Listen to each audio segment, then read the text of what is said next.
Bonsoir. Je suis impressionnée. Bonsoir à toutes et à tous. Je sais qu'il y a des hommes, des femmes. Est-ce qu'il y a des auditrices de Business de Meufs ce soir?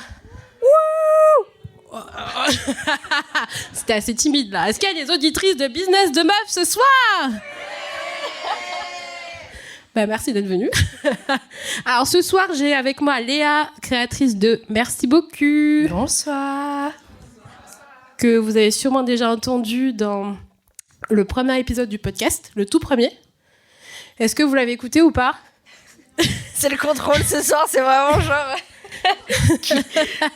J'ai choisi Léa parce que c'est la personne qui était avec moi au premier épisode du podcast. Ce qu'il faut savoir, c'est que le podcast a 3 ans. Maintenant, j'ai lancé en 2020. Ouais. Et pour fêter l'anniversaire du podcast, voilà, je ne pouvais pas faire venir quelqu'un d'autre que Léa pour qu'elle puisse nous raconter son aventure entrepreneuriale depuis maintenant... depuis la dernière fois qu'on s'est vu, depuis la dernière fois qu'on a enregistré, c'était en 2019, pour la petite histoire. Est-ce que tu te rappelles quand on était sur un bout de table à Lisbonne avec un petit enregistreur? Sur un canapé, dans un appart, tranquille. Ouais, je me rappelle très bien de ce premier épisode. Oui. Un peu à l'arrache, mais au final... Qui a duré 15 minutes. Pas très ambitieuse à l'époque, mais c'était cool. Je démarrais dans l'interview, c'était assez timide. Donc ce soir, donc j'ai fait venir Léa parce que c'est la première personne qui est venue dans le podcast, donc j'avais envie de la mettre à l'honneur et qu'elle nous raconte son aventure entrepreneuriale parce que c'est important de voir la progression qu'il y a eu. Et notamment que... Oui. Progression. Il y a une... Je sais pas si c'est progression. Il y a une très... il y a oui, il y a pas mal de choses quand même. Un chemin en tout cas. Il y a des choses à raconter.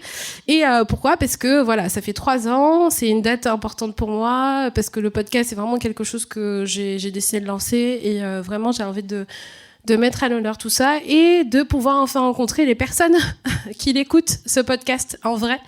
Et je suis vraiment ravie d'être avec vous ce soir. Donc merci encore d'être là et je remercie Axonaut qui permet d'avoir cet événement ce soir parce que c'est important d'être soutenu dans cette aventure entrepreneuriale. Voilà, les remerciements. Merci.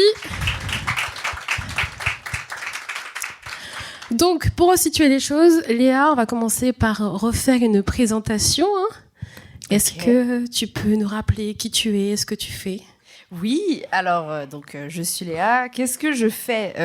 Sachez que je n'ai toujours pas trouvé de mots pour définir ce que je fais. Je cherche encore. Si vous avez une idée à la fin, venez me voir. Je suis intéressée. Je définis ça aujourd'hui comme créatrice de contenu et d'espace. Attention, c'est pas fini. Dédié aux sexualités conscientes et positives. Est-ce que quelqu'un a compris ce que je faisais? Ok, trop bien. Super. Donc, en gros, je crée du contenu, que ce soit digital ou en présentiel, ou des espaces, c'est-à-dire un peu des soirées comme ça où les gens peuvent discuter, ou des ateliers en physique pour du coup discuter de manière bienveillante de cul, en fait, tout simplement. Que ce soit dans l'échange ou que ce soit dans la mise en pratique. Et à la base, donc du coup, créatrice de contenu parce que toute cette aventure a commencé sur Instagram, mais qu'elle s'est développée en dehors et au-delà des reels et des posts. Comment décrirais-tu ton rôle finalement en tant que créatrice de contenu? Quel impact tu penses que tu as? Oui, c'est un peu trop. C'est trop là. Mon rôle, c'est-à-dire dans la société, au sein de mon entreprise, chez moi toute seule. Bah oui, ton rôle finalement avec toute la... Enfin, pourquoi tu as décidé de créer une communauté? Pourquoi tu as décidé de parler de sexualité? Alors, j'avais pas décidé de créer une communauté vraiment à la base. Je crois que c'est juste que j'ai commencé à parler de cul sur Internet et les gens ont dit « mais en fait, nous aussi, on a envie de parler de cul. » Et au final, je me suis rendu compte avec ce taf que beaucoup de gens avaient cette envie d'échange en toute simplicité. Donc, en vrai, j'ai juste commencé à parler de mes expériences, mais juste surtout de mes questionnements et de ce que je trouvais après. Donc ça part de quelque chose de très personnel, de problématiques très perso, des réponses que je trouve et de me dire, en fait, il y a plein de trucs sur Internet, je sais pas pourquoi on m'a jamais dit ça, je sais pas pourquoi j'avais pas accès à ça, ok, vas-y, je vais mettre ça sur Instagram. Et au final, 10 000, 30 000, 50 000, 40, jusqu'à 200 000 personnes plus tard qui sont là, genre, nous aussi, ça nous intéresse en fait. Et donc de là, en fait, c'est développé après toute la partie entrepreneuriale, mais à la base, c'est vrai que c'était surtout genre... ouais, vas-y, viens, on parle de cul. D'ailleurs, je me rappelle bien, hein, la première fois que je t'ai rencontrée. Qu'est-ce qui va sortir comme dossier? Non, c'est pas un dossier. Mais en fait, Léa, quand je l'ai rencontrée, elle me parlait de son compte comme si elle avait 2-3 personnes qui la suivaient. Voilà. Et en fait, un jour, on discute, nanana, et là, elle me dit, ah oui, j'ai 40 000 personnes qui me suivent, mais elle me dit ça dans le plus grand des calmes. Et moi, j'étais époustouflée, en fait, elle se rendait pas compte de la puissance du message qu'elle véhiculait, et en fait, je me dis que des fois, il y a des pépites, mais qui se rendent pas compte. Ouais, non, mais c'est surtout que, malgré tout, la création de contenu, par rapport à cette activité, tu restes toute seule chez toi, devant ton téléphone. Donc, 40 000 abonnés, ça veut pas dire grand-chose, tu vois, je parle pas à 40 000 personnes. Aujourd'hui, c'est plus. Toi, t'as l'impression. Mais c'est 200 000. Mais je parle pas. Là, je parle à un grand nombre de personnes comparé au nombre de personnes à qui je parle quand je suis devant. Enfin, t'as pas l'impression d'avoir 200 000 personnes quand tu parles. Non, mais heureusement d'ailleurs. Mais t'as pas une pression. T'imagines? Mais moi, je me rappelle, j'avais 100 abonnés sur Insta. Moi, je flippais. Je me dis, si je raconte une connerie, ils vont le repartager, ça va faire un effet boule de neige, je n'aurai plus de réputation. Donc, quelle est la pression quand tu as 200 000 personnes et tu te dis, ah, je vais appuyer là, et t'as pas une pression? Il y a un truc, non, bah, au bout d'un moment, ça fait 5 ans que je fais ça, donc au bout d'un moment, il y a un truc qui se détache, tu vois. T'es plus à même ok, de toute façon, je vais faire des erreurs, ok. Aujourd'hui, il y a ce truc où je me dis le contenu Instagram en particulier, parce que du coup, je suis vraiment présente sur Instagram. Il y a tellement de contenu qui est posté tous les jours, il y a tellement de choses que, en fait, qui est petite T'es noyée dedans. paillette dans un océan de contenu, tu vois. Donc il y a un peu ce truc où je me dis, même si je fais une erreur, demain tout le monde aura oublié, en fait. Et moi, c'est vrai que ça me paraît important parce que moi, je fais la vidéo, je poste le truc, mon Dieu. Mais en fait, la personne qui regarde, elle est sur ses toilettes comme ça, elle swipe. T'inquiète pas, si ça l'intéresse, elle reviendra. Mais en vrai, au final, c'est pas aussi engageant pour les gens qui te regardent que pour toi qui crée le contenu. Donc en fait, au bout d'un moment, j'ai réussi à lâcher prise sur ça parce qu'avant, la moindre petite story de 15 secondes, je pouvais passer 3 heures dessus. Aujourd'hui, bon, je me poste comme ça dans mon lit et puis ça marche très bien aussi, quoi. Ok, moi je suis pas encore... Oh, je dis ça, non, c'est bon, j'ai fait des stories sur un lit d'hôpital alors que j'avais le Covid, donc donc on est sur des... Non, c'était pas grave, hein, vous inquiétez pas. Et en fait, quel a été ton plus gros challenge quand t'as décidé de créer ta page Insta? Aucun. La page Insta, ouais. Franchement, aucun. C'est pas quand j'ai créé. Quand j'ai créé, c'était vraiment... Instagram, il y avait pas trop de comptes comme ça encore. Non, c'était juste j'ai jamais vu des gens parler de ça, vas-y, je vais essayer. C'est plus au fur et à mesure quand le sujet a commencé à être plus abordé et qu'il y a de plus en plus de monde. Donc c'est pas tant la création, c'est plus la survie du compte qui est compliquée que la création parce que je fais face à de la censure, je fais face un algorithme qui est pas trop favorable à ce genre de conseils et qui ouais, met pas en avant un contenu qui est sur la sexualité et féministe et oh mon Dieu, donc ouais, c'est plus aujourd'hui l'algorithme qui change mon positionnement et mes stratégies de contenu. De contenu, ouais. Et ça, c'est un peu chiant parce que du coup, je suis vraiment dans une espèce de truc où je dois choisir entre ce que moi j'ai envie de créer, ce que j'ai envie de transmettre et ce qui va être vu, ce qui va être consommé, ce qu'Instagram va push aux gens. Donc c'est vrai qu'il y a un peu une différence entre ce que j'aimerais faire et ce que je délivre parce que Instagram reste même si c'est mon outil et ma plateforme qui me sert à vivre aujourd'hui, ça reste, elle est très limitante sur certains aspects, quoi. Donc je dois un peu me plier. Après tout, c'est une entreprise aussi, donc je dois un peu me plier à ses caprices, quoi. Ouais, d'accord. Donc en fait, ton contenu, il est pas, il est un petit peu dilué finalement. Oui. Par rapport à. Mais autant dans juste, je poste quelque chose et en fait c'est montré à genre, je crois un truc comme 20% de mon audience et puis après si ça match, hop, il y a plus de gens qui le voient. Mais aussi dans juste en fait autant dans le fond que dans la forme, parce que. Ouais, dans la forme, Instagram attend mais c'est un peu, je regardais un truc sur la TikTokification des contenus, un truc comme ça, mais c'est littéralement ça en fait, tu vois, c'est des codes hyper rapides, hyper cut, hyper machin, de plus en plus courts, de plus en plus Sauf que c'est vrai que pour mon contenu, qui parle quand même d'un sujet qui est hyper intime et qui a besoin de nuances, de beaucoup de nuances, Instagram, il n'y a pas du tout la place à la nuance. Et Instagram, tout le monde voudrait que tous les posts parlent d'eux. Je sais pas comment c'est possible, mais... Et donc, du coup, en ça, c'est vrai que il y a des challenges. Je me réveille des fois du matin et je vois que ma story a 3 vues et demie parce que... alors que j'ai mis tout mon amour dedans, et le jour d'après, je mets juste une photo de moi dans mon lit, et là... Bon, dans mon lit, je suis en pyjama, on est d'accord, il n'y a rien de... Mais... Et là, j'ai genre mes stats qui explosent, donc c'est vrai qu'il y a un peu une ambivalence avec Instagram qui est un peu difficile à... En fait, Instagram voit tout, mais moi, je ne vois rien, je suis dans le flou complet. Donc, j'avance un peu toujours en testant des trucs par-ci par-là, mais c'est vrai que ça dictait à un moment, en tout cas... tout ton contenu, tu te sentais plus libre de pouvoir... Et donc, ma manière de gérer mon entreprise, quoi. Oui.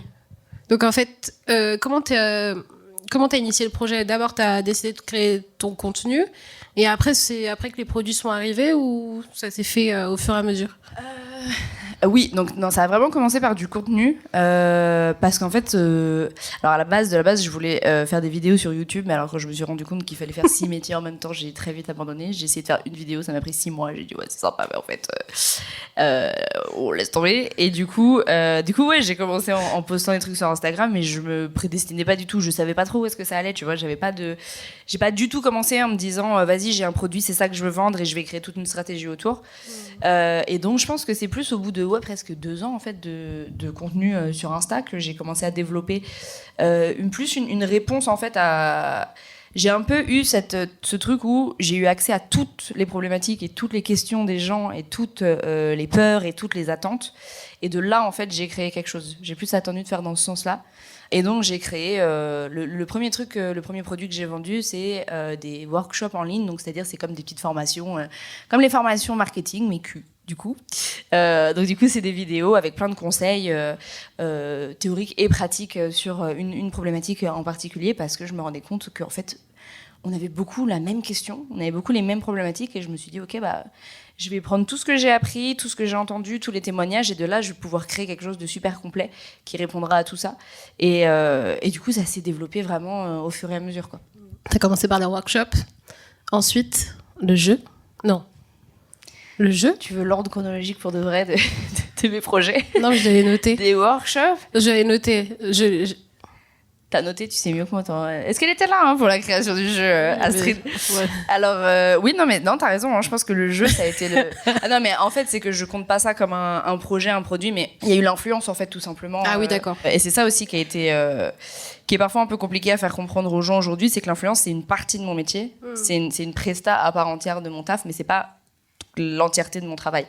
Mais donc du coup, ouais, ça a pris beaucoup de place en fait après les workshops, parce que finalement, les annonceurs venaient direct à moi. Au niveau des tarifs, c'est franchement, je crois, le métier le plus intéressant du monde. Si vous voulez taux horaire, c'est un truc de ouf. Si tu comptes pas... non, c'est vrai, je dis ça, mais ça dessert complètement le taf, parce que c'est pas vrai, en fait, si tu comptes tout le temps que tu passes à créer du contenu tout le temps. Donc du coup, ouais, j'ai développé pas mal l'influence, sauf que voilà, jusqu'à récemment, c'était de ça que je vivais, ou que je faisais vivre mon entreprise. Et depuis 2023, là, début 2023, on est en train d'opérer on fait un virage à 90 degrés, on essaye de se détacher de l'influence. Je dis on d'ailleurs, puisque du coup, juste, je suis plus toute seule. Il y a eu aussi ça. Parce que je me suis rendu compte qu'en fait, être influenceuse, c'est un peu être toute seule, tout le temps. Et c'était pas très drôle. Surtout vu le sujet dont je parle, tu vois, j'avais ce besoin de construire quelque chose avec d'autres humains, d'autres personnes qui ont d'autres problématiques, d'autres perspectives en tout cas de ce sujet-là, pour pouvoir faire un truc plus interactif, plus humain, tu vois. Et donc du coup, ouais, mon activité, elle évolue un peu au fil de ce qui se passe et de mes envies. Ça part toujours d'un besoin finalement, d'un besoin que fait remonter ton audience, et finalement tu crées quelque chose qui... D'un besoin ou d'une envie spontanée de ma part, je ne sais pas. Quand je repense au jeu, je me dis, est-ce que c'était une envie ou c'était... Non, c'est vrai, t'as raison. Non, ça vient souvent des deux. Le jeu, donc en fait, du coup, j'ai créé un jeu de cartes, c'est un jeu de cartes, un jeu dans juste le format, mais c'est des cartes avec des questions pour juste pouvoir aborder des conversations et des discussions sur la sexualité. Mais oui, clairement, ça venait d'un besoin, puisque finalement, en fait, après peut-être... 2 ou 3 ans à créer du contenu, j'avais beaucoup de gens qui venaient me dire c'est super, trop bien tous les conseils. Maintenant, j'arrive pas à en parler à mon ou ma partenaire. C'est trop bien, mais dès qu'il faut communiquer, je bloque. C'est trop bien, mais mon partenaire, ça ne l'intéresse pas. Ok, en effet, il y a une autre problématique, c'est la mise en application et c'est juste même pas trop la concrétisation, mais juste parler de tous ces sujets, les faire sortir du purement digital et les aborder. Et du coup, à ce moment-là, je me suis dit, en effet, le jeu de cartes, c'est une bonne idée pour rendre le truc beaucoup plus ludique et beaucoup plus léger. Ouais, pour lancer le dialogue. Ou pour lancer le dialogue, exactement. Et donc, du coup, en fait, ces questions, finalement, c'est un résumé de toutes les questions que je reçois le plus souvent. Soit des questions, soit de... En fait, j'ai un peu réfléchi le truc en voyant les problématiques des gens, en tout cas concernant la communication, de me dire comment je fais pour que la personne arrive à comment est-ce que je fais pour que la personne arrive à cette conversation avec cette personne en posant la question de cette manière, tu vois. Donc ça a été reprendre un peu tout ça et le transformer en quelque chose d'interactif. Et surtout, je crois que ce qui m'importe le plus moi dans tout ce que je fais, c'est que les gens puissent s'approprier en fait ce que je fais et que ce soit pas j'ai pas du tout envie de me positionner comme étant la solution à un problème. C'est merci beaucoup, c'est ça, elle a dit, c'est comme ça qu'il faut le faire. C'est genre, ok, je te mets entre les mains quelque chose que tu peux te réapproprier entièrement et c'est toi qui es au centre de la discussion et c'est tes besoins, tes envies et pas ce que tu as lu sur Internet, quoi. D'accord, donc tu es pour se l'approprier, se donner ses propres définitions, ses propres envies et de pouvoir l'utiliser dans son quotidien finalement. Ouais, complètement. Aussi bien l'oracle aussi. On en parle de ce figure d'oracle aussi. Mais ça, tu vois, typiquement l'oracle, ça n'a pas été une prise de décision entrepreneuriale comme on peut l'entendre. Ça a été vraiment plus la partie influence dans le sens où, à un moment donné, quand tu commences à avoir de l'audience sur Internet, il y a des maisons d'édition qui vont venir te contacter parce qu'elles vont se dire tiens, cette personne elle a du monde, ça va être intéressant, tu vois. Ça a été vraiment un projet, même si j'ai adoré dans le contenu le faire. Qui finalement pour moi ça rentre juste dans le rouage de t'es une influenceuse, ça buzz, vas-y il faut faire un produit. Donc ça c'est une autre démarche. Donc ça c'est un oracle en fait, c'est donc toujours dans le format des cartes. C'est un peu la matérialisation du coup des workshops qui sont ces vidéos. Donc tous les conseils qui sont résumés sur des cartes. Donc le format oracle en fait c'est que tu as une quarantaine de cartes que tu poses, tu tires une carte et tu peux avoir des exercices et des questionnements sur la sexualité. Hyper cool à créer et toujours dans cette réappropriation. Mais après, si je dois trouver un vrai sens et une vraie valeur, c'est vrai que pour le coup, je me suis un peu sentie je me suis un peu fait déposséder prendre, un peu fait prendre dans le rouage du capitalisme, ok, il y a une grosse maison d'édition qui vient, attention mon Dieu, waouh. Donc ça a été plus ok, j'ai une opportunité, du coup je le fais plutôt que vas-y, j'ai grave envie de le faire et il y a un réel besoin, tu vois. Bah après, c'est une manière aussi de tester, de voir aussi ce qui te plaît, ce qui te plaît moins. Donc, si tu l'as pas testé, tu veux pas savoir au final. C'est vrai. Et c'est vrai que ça résume un peu toute l'entièreté de ma carrière qui finalement était pas du tout tracée. C'est juste, ok, je teste et puis si ça marche, ça marche. Et si ça marche pas, je passerai à autre chose. Et en fait, je fais ça un peu tout le temps, quoi. Même aujourd'hui, je teste des trucs et puis après, je suis là, bon, c'est des tests un peu chers, au bout d'un moment, quand je produis moi-même mes tests. Mais Discutons, c'était complètement ça, c'était complètement un test. Et aujourd'hui, c'est quelque chose qui devient complètement central. Discutons, c'est le jeu de cartes, du coup, de conversation. C'est devenu complètement central dans mon activité et j'ai envie de pivoter et de faire ça vraiment quelque chose un vrai projet. Parce que du coup, c'est un projet que tu as initié, qui a amené le jeu, mais qui a amené aussi des soirées Discutons, qui a amené un podcast aussi Discutons, qui a amené tout un élément. C'est vraiment... En fait, de ce que tu me dis, on voit bien que y a un moment où il faut que le projet dans lequel tu te lances ait du sens, typiquement, et vraiment que ça amène quelque chose de plus et que les gens puissent l'approprier, typiquement les soirées et puis le podcast. Oui, complètement. C'est vrai que... mais ça, comme tu vois, regarde, pareil, ça a été ok, il y a un jeu qui sort, il y a une soirée de lancement, qu'est-ce qu'on va faire ? On va faire un podcast, on va faire du dating. Et au final, on l'a fait, au final, ça marche et les gens kiffent et on se dit ok, vas-y, ça devient un vrai truc. Au final, ce qui m'importe, c'est vraiment le retour des gens qui utilisent le jeu plus que le produit en lui-même, puisque finalement, au niveau des idées et il y en a toujours des idées, trop même. Mais celle qui accroche et qui reste, c'est vraiment ok, celle-ci, les gens en effet ils trouvent un réel but, et complètement décorrélé de juste acheter parce qu'il faut acheter, mais genre vraiment ça fait du bien, quoi, tu vois. Quand tu reçois des messages de gens qui te disent waouh, ça m'a vraiment aidé à ça, tu te dis ok, je crois que je suis dans la bonne direction et c'est vraiment vers ça que je veux me diriger, tu vois. Ouais, ça apporte de la vraie valeur en fait.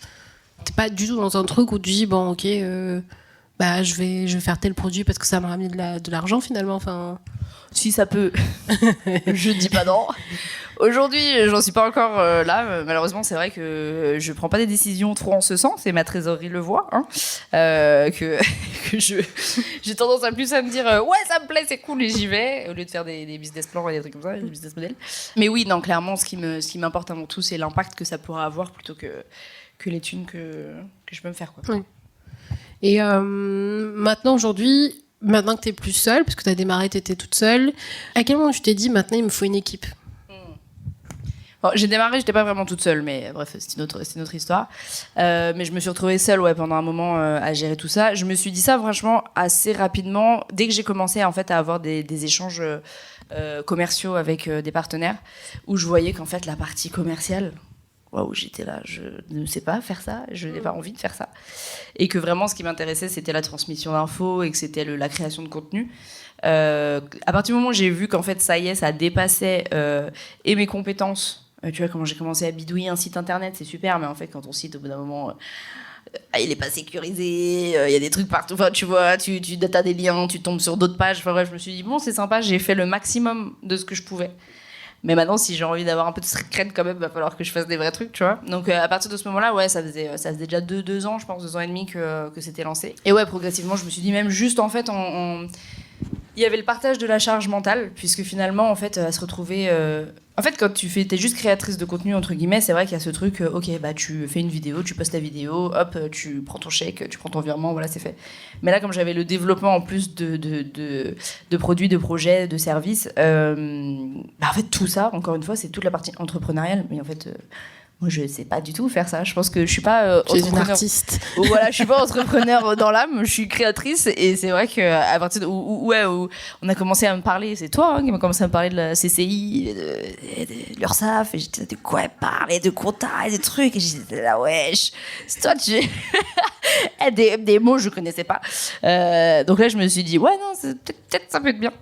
Et ouais, donc c'était vraiment ce truc de juste, honnêtement, et en termes d'énergie, et en termes de temps, et en termes de juste plaisir, en fait, ouais, j'ai besoin de travailler avec des gens, ça m'intéresse pas, en fait, d'être toute seule et t'as senti une solitude au bout d'un moment, et puis l'envie d'avoir d'autres idées. Ouais, exactement, j'ai l'impression que je crée mieux quand ça fait une espèce d'effet ping-pong avec quelqu'un. Et c'est vrai que je me suis un peu retrouvée confrontée parfois à la solitude que ça peut être d'être entrepreneur toute seule chez Watt, en train de tout faire toute seule, à des fois rester enfermée 3 jours parce que je suis sur mon site ou mon montage de ma vidéo et que j'ai oublié qu'il fallait sortir de chez soi et se doucher, tu vois.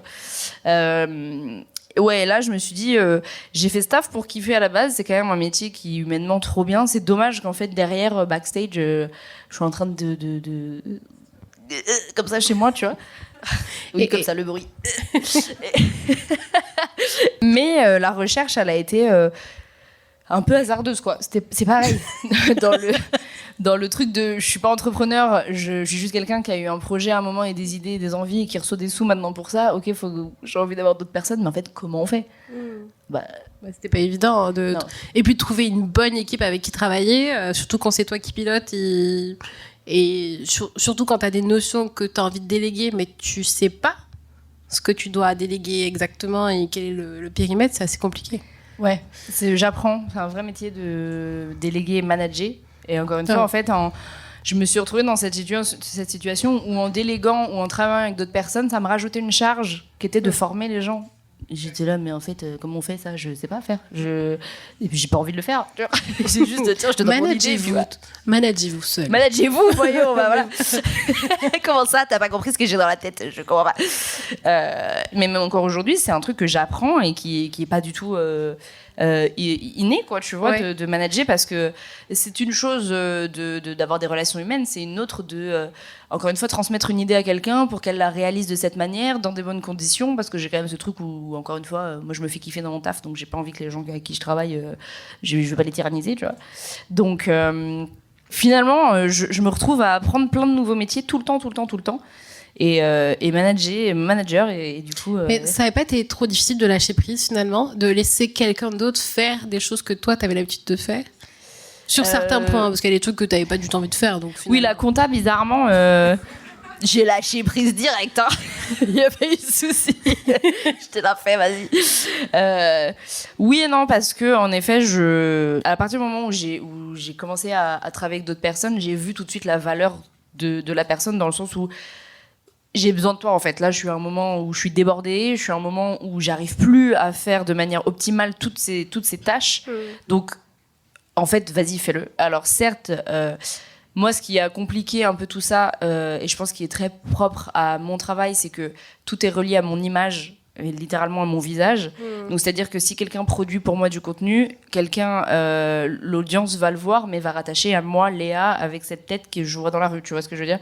Donc c'est vrai qu'en ça, le lâcher prise parfois peut être un peu compliqué, puisque du coup, si la personne qui travaille pour moi écrit une dinguerie, c'est pas l'entité, l'entreprise, c'est Léa, tu vois, que les gens vont à quoi les gens vont associer l'idée. Donc en ça, c'est toujours un peu compliqué, puisque du coup c'est mon image et que du coup parce que ton image est associée à ta boîte finalement. Oui, complètement.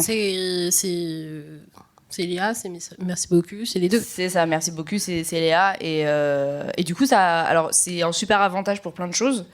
Mais pour d'autres choses, c'est vrai que ça limite beaucoup. J'ai appris que mon entreprise n'était pas scalable. Vous connaissez ce mot ? Oui. Je connaissais pas. Et donc, du coup, elle n'était pas scalable parce que c'était ma tête partout et que du coup, ça rendait les process. On peut pas déléguer tout, puisque si à partir du moment où il faut ma tête pour créer un produit, on peut pas. C'est compliqué, tu vois. Donc voilà, donc j'apprends encore.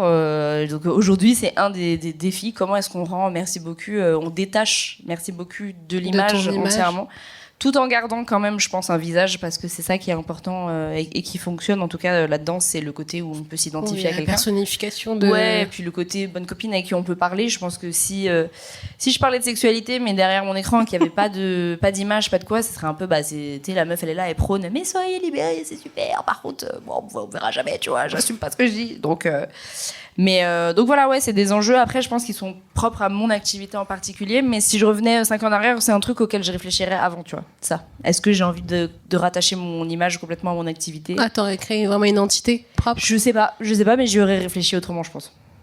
Oui. Après, peut-être pour un autre business ? On verra. Mais non, mais... On dirait, tu sais, peut-être un autre enfant. Oulé. Oh, c'était déjà... Je suis parmise, là, de postpartum. Quand on commence, voilà, c'est comme le tatouage. Là, tu commences, tu fais 1, 2, 3, et puis voilà. Non, ça va. Non, je m'arrête, moi, c'est bon. Non, c'est bon. Un métier, ça me va. Et qu'est-ce qui t'a paru le plus difficile dans cette étape-là de transition ? Est-ce que c'est au moment où tu as changé de statut, même juridique, que ça a fait... ça a créé un petit déclic, même en termes de posture, hein, c'était pas... La transition, tu veux dire de quoi ? De micro-entreprise à entreprise, d'une team, je me rappelle la fois où tu m'as monté ta carte. Regarde, j'ai une carte avec Merci beaucoup. J'ai une carte bleue avec Merci beaucoup dessus. Je suis un peu super fière. Voilà. À quoi ça s'en tient, mes réussites. Ouais, la transition, c'est vrai que non, ça m'a fait... déjà, ouvrir la micro-entreprise à l'époque, j'étais là genre, bon, qu'est-ce qui se passe ? Déjà, tu cherches code APE, mon travail n'existe pas. Je crois qu'il y a Sorcière, je crois qu'il y a Medium. Il y a des vrais trucs comme ça, influenceuse, il y a App. Donc j'étais là, je sais pas ce que je veux mettre déjà. Bon, déjà, ça, c'est une chose. Et ouais, après, quand il y a eu la question de, OK, il faut officiellement changer de statut et ouvrir une entreprise, ça a été quand même quelque chose d'assez flippant. Alors, la question que je me pose, hein, qu'est-ce que tu as écrit dans tes statuts ? On a dû les réécrire plusieurs fois, hein, figure-toi. Ouais. Qu'est-ce que j'ai écrit ? Je crois que j'ai écrit... Je sais même plus. C'est un truc... Bien-être intime. Service à la personne ? Non. ça pourrait. Non, il y a un truc en conseil et quelque chose en bien-être intime. Ouais. Mais c'est vrai que mes statuts, ils sont plus dirigés du coup vers l'influence, donc communication. C'est plus ça, tu vois. Genre régie publicitaire, machin. Mais quoique non, hein, parce que vu qu'il y avait les ateliers et tout. Mais c'est un truc avec bien-être intime. Au début, on avait mis sexualité dedans. Quand je me suis fait recaler par 12 banques, j'ai dit peut-être on va changer. Et bien-être intime, là, ils étaient là, oui, ça passe. C'est la même chose, les gars, mais très bien. Donc, professionnaliser quelque chose qui, encore une fois, aujourd'hui n'a pas de nom, toujours pas. C'est un double défi parce que déjà, t'es dans l'influence et t'es dans le domaine de la sexualité et t'es pas prêt, en fait. Donc déjà, c'est un truc, tu vas avoir des comptables, tu vas avoir des banquiers. Déjà, ils te disent, mais c'est quoi ton activité, en fait? Je suis là, je sais pas. T'as 15 minutes pour qu'on en parle, tu vois, genre je sais pas en fait. Et que vu que l'offre évolue toujours, tu vois, typiquement, c'est marrant, aujourd'hui ou hier, je me disais, mais en fait, il faut que je change mes statuts, puisque là, je suis en train de me diriger vers quelque chose qui est encore différent. Et du coup, je sais pas à quel point là, ce que je suis en train de faire, ça sort de mes statuts ou pas. Mais ça a été un peu comme faire un crédit, acheter une maison, genre je l'ai pris un peu comme un engagement de ouf, genre ah ouais, ok, ça y est, ça c'est un vrai truc. Maintenant, j'ai des responsabilités. Mon Dieu. Et il faut que je m'y tienne, tu vois. Maintenant, il faut que je rende un résultat comptable, il faut que je fasse du chiffre, il faut que je déclare ma TVA, bon, tu vois. Enfin bref, plein de trucs. Et l'État, il est là, tu vois. Donc, non, ça a été... Ouais, parce que professionnellement, encore une fois, j'étais plus dans le freestyle et le vas-y, on voit ce qui se passe. Et est-ce que tu vois que toi-même, t'as changé dans l'histoire? Dans ta manière d'aborder le travail? Ouais, je pense que oui. Ouais, en effet, je pense qu'il y a un truc qui a changé. Je pense que c'est vrai que je fonctionne un peu plus comme une entreprise aujourd'hui et quand on m'aborde, j'arrive un peu plus à valoriser mon taf. Elle va être fière de moi. Non, il y a bien une personne qui m'a dit à chaque fois, mais non, mais tu devrais prendre plus cher. Mais non, mais tu devrais faire comme ça. Voilà. C'est astride. Mais ouais, non, aujourd'hui, j'arrive en fait surtout à déterminer chaque étape de la création de quelque chose, que ce soit une vidéo, c'est un process jeu. En fait. Voilà, chaque étape du process, chaque rôle de chaque personne dedans. Et du coup, j'arrive à dire, en fait, ça vaut tant. Ça, c'est un service, ça vaut tant. J'arrive aussi à dire, en effet, quelles sont mes compétences et comment je les valorise. Et c'est vrai que je pense qu'il y a même encore un an, c'était pas complètement le cas. Mais aujourd'hui, ouais, j'arrive à dire c'est quoi ma valeur ajoutée. Tu vois, j'apprends des mots de Startup Nation. J'arrive à dire c'est quoi ma valeur ajoutée et à dire ok une entreprise ça fonctionne comme ça, il y a des taxes, il y a des trucs et une offre justifier en fait justifier exactement, et une offre ça fonctionne comme ça et c'est ces personnes là que je veux toucher en leur vendant ça et du coup ça commence à se structurer, tu vois. C'était vraiment un des objectifs de 2023, c'était structurer tout ça. Parce qu'au final, au début, c'est parti d'un très grand flou. Et là, j'essaye de... Moi qui avais un peu cet esprit bohème, tu sais, mais non, mais moi, je suis pas une chef d'entreprise, je suis pas une entrepreneuse, je suis juste, tu vois, je vis d'amour et d'eau fraîche. Je commence à... tout juste à avoir l'importance d'avoir des process, d'avoir des trucs très carrés au niveau des comptes rendus, de faire des business models et des trucs comme ça qui me saoulent, mais je vois à quel point c'est efficace et important, exactement. Et donc voilà, en fait je prends un peu le truc à l'envers, j'ai l'impression, c'est-à-dire que j'ai construit ma communication. Et aujourd'hui, j'apprends à juste gérer une entreprise Mais ça t'a un peu permis de tester ton marché, de voir quel était le besoin et finalement de structurer au fur et à mesure. Parce que quand on regarde bien, il y a plein de boîtes qui se sont lancées et qui commencent à bien démarrer, à avoir du chiffre d'affaires au bout de 5 ans, 6 ans, 7 ans. Oui. C'est long, hein. C'est long. Je paye mon loyer comment ? Je sais pas, je sais pas comment ils font, franchement. Après, il y a plein de personnes qui prennent des jobs à côté ou qui développent leur business en dehors du temps de travail. Mais c'est vrai que, en fait, on nous apprend pas que c'est un processus hyper long, en fait, de créer une boîte et de la structurer et de la rendre rentable. Après, il y a des entreprises, qui se lancent et qui font un boom tout de suite. Mais en fait, c'est pas le cas de tout le monde. Ça dépend du secteur d'activité dans lequel tu es, et c'est vraiment ça aussi où on doit se déculpabiliser finalement, dans le sens où on se dit ok, ça prend du temps, c'est normal en fait, mais on ne dit pas que ça prend du temps. Ouais. Tu vois, aujourd'hui, moi ça va faire 5 ans que le projet existe, ça a fait un an en mars que l'entreprise existe. Avant la micro, tu vois. Ouais, voilà, il y avait la micro il y a 3 ans et après là ça fait 1 an que l'entreprise. Ça fait 2 ans que l'entreprise génère du chiffre d'affaires et est positif enfin les résultats ils sont positifs. 5 ans, je commence un peu à perdre patience. Tu vois, quand on dit ouais, c'est entre 3 et 5 ans pour une entreprise, c'est long en fait, c'est hyper long et je trouve de garder cette détermination envers et contre tout ça, tu vois, je pense que c'est vraiment mais bon, moi, je pense que aussi, je suis pas partie dans une. Je te dis, là, on m'a parlé de rentabilité il y a 3 semaines. J'étais là, ah ouais, ah oui, ah, c'est intéressant. Ah, il faut voir de l'argent dans sa trésor pour lancer des projets. Ok.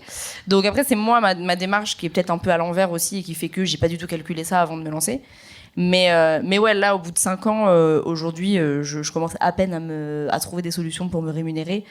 Et je trouve que parfois c'est un peu ingrat, tu vois. J'ai l'impression de donner beaucoup et de galérer là-dessus. Donc je pense que ça aussi, ouais, s'il y avait un truc là-dessus, si j'avais pu être un peu plus encadrée à ce niveau-là, et moins un peu non, j'en fais qu'à ma tête. Mais est-ce que ça aurait été pareil? Finalement, il fallait que tu passes par là pour Oui, c'est peut-être après justement mon profil, tu vois, mais j'ai l'impression là typiquement je suis accompagnée dans un, alors c'est pas un incubateur mais presque, mais je suis accompagnée. Et il y a des entreprises, leurs statuts sont même pas rédigés. Et tu vois, elles sont déjà là dans un parcours d'accompagnement et de structuration de leur entreprise. Elles passent par l'aspect vraiment pratico-pratique avant d'être dans l'opérationnel et d'être dans tu mets ton service dans le monde. Moi, j'arrive, je suis là, salut, ça fait 5 ans que j'existe, j'ai foncé dans le tas, en fait, tu vois. Donc, je pense que c'est 2 approches qui sont différentes que selon, si on est quelqu'un qui a besoin d'être super structuré et rassuré, c'est très bien de le faire. Si on ne l'est pas, c'est bien d'avoir quelqu'un qui l'est pour soi parce que non, mais en fait, si tu veux, quand tu fais ton business, enfin, quand tu passes par un incubateur ou n'importe quelle structure pour définir ton projet, quand tu fais ton business model, tu fais ça sur des hypothèses. Et au final, ça se passe. Oui, c'est vrai. Pas du tout. Ça se passe pas, ouais. Ça se passe pas comme. C'est vrai que ouais, c'est sur des c'est hypothèses. Une belle hypothèse. Alors que c'est vrai que moi maintenant j'ai du recul et j'ai une visibilité sur plein de choses. Donc du coup c'est vrai que tous les plans et les trucs que je fais c'est quand même un peu plus ancré dans le réel que parce que en fait tu vas jeter plein d'idées sur la table et de dire ok ça va être, je pourrais toucher ma cible de telle manière. Mais en fait tu le mets en pratique, tu vois ok ça fonctionne pas. Et t'as mis de l'argent, de l'énergie. Mais toi, t'as déjà, enfin, finalement, c'est un moment où t'as déjà fait tes périodes test, en fait. Tu sais ce qui fonctionne. Donc, tu peux optimiser ce genre de choses. Si on t'avait dit de rentrer dans un incubateur il y a 3 ans, est-ce que... J'étais trop rebelle et trop... genre, moi, je suis une entrepreneur, j'ai pas besoin de ça.